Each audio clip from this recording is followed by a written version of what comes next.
Salut à tous, c'est Tuto iPhone et aujourd'hui on se retrouve pour une nouvelle vidéo.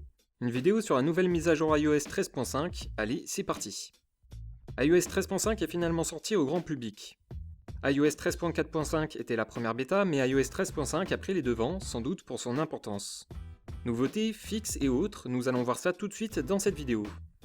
Commençons par la principale nouveauté qui permettrait sans doute de pouvoir faciliter de nombreuses personnes utilisant Face ID en ce temps de déconfinement. iOS 13.5 permet d'avoir plus rapidement le panneau de saisie de code de déverrouillage lorsque vous utilisez un masque facial. Face ID détectera automatiquement si vous en possédez un, ce qui rend le déverrouillage plus simple sans devoir attendre que le Face ID vous propose le déverrouillage par code. FaceTime se voit doté d'une nouvelle option dans les réglages permettant de contrôler la mise en avant automatique lors des appels en groupe, afin que les vignettes vidéo ne changent pas de taille lorsqu'un participant prend la parole.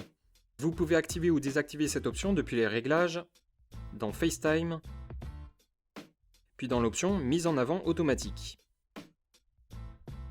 Pour les personnes ayant un abonnement sur Apple Music, iOS 13.5 ajoute la possibilité de partager ce que l'on écoute en envoyant une story Facebook ou Instagram. Pour ce faire, il suffit d'appuyer sur l'option de partage depuis l'interface de musique en écoute, et vous y verrez les réseaux sociaux Instagram et Facebook qui sont maintenant disponibles en option de partage.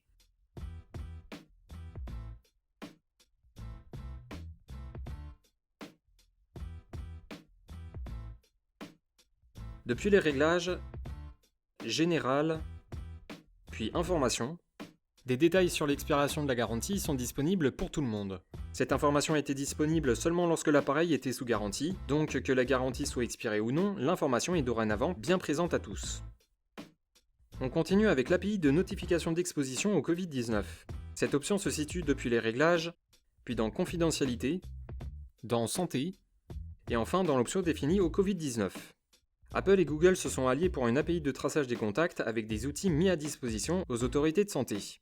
Ce dispositif est possible si le pays l'autorise, et la France n'en fait pas partie du fait qu'une application similaire au nom de Stop Covid est en cours de développement par le gouvernement français. Dans le cas où un pays le permettrait, cela nous indique que l'iPhone pourrait échanger des identifiants aléatoires avec d'autres appareils via Bluetooth. Ces identifiants aléatoires collectés par votre appareil seront stockés dans un journal d'exposition pendant 14 jours. Ce journal d'exposition permet à une application de vous informer si vous avez été exposé au Covid-19. Et si vous êtes diagnostiqué avec le Covid-19, vous pouvez choisir de partager les identifiants aléatoires de votre appareil iOS avec l'application autorisée par le pays en question, afin de prévenir les autres de manière anonyme.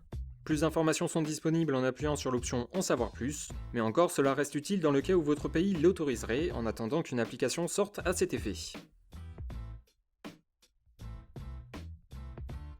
Enfin, pour terminer avec les nouveautés, nous avons une nouvelle option disponible depuis la section Fiches médicales de l'application Santé. Cette option donne la possibilité de pouvoir envoyer automatiquement votre fiche médicale lorsque vous déclenchez un appel d'urgence. De ce fait, les urgences auront toutes les informations nécessaires que vous avez au préalable définies dans votre fiche médicale de manière simple et rapide. Cela permettra d'accélérer le processus d'obtention de soins dont vous avez besoin. Cette fonctionnalité est pour le moment pas disponible en France, elle est seulement accessible depuis le territoire US, et c'est bien dommage qu'une telle option ne puisse pas voir le jour en France, en espérant que cela arrive dans les futures mises à jour. Cette mise à jour apporte également des correctifs et d'autres améliorations. iOS 13.5 corrige un problème pouvant entraîner l'affichage d'un écran noir lorsque les utilisateurs tentent de lancer la lecture de contenu vidéo en streaming sur certains sites web. Cela résout aussi un problème pouvant empêcher le chargement des suggestions et des actions dans la feuille de partage. Un problème a aussi vu le jour avec un texte qui donnait une instabilité à l'appareil. Bien entendu, vous vous en doutez, beaucoup d'utilisateurs malveillants se sont rués sur l'affaire pour pouvoir en abuser sur les réseaux sociaux. Il a fallu à peu près un mois pour qu'Apple puisse proposer une version publique pour résoudre ce problème. iOS 13.4.5 corrigeait déjà ce problème, mais était accessible seulement pour les personnes s'étant inscrites au programme logiciel bêta d'Apple. Enfin, cette mise à jour devrait résoudre une vulnérabilité sur la fonctionnalité VPN. Pour expliquer de manière simple, un problème sur le cryptage de données VPN a été détecté sur les versions iOS 13.1.1 et 13.4.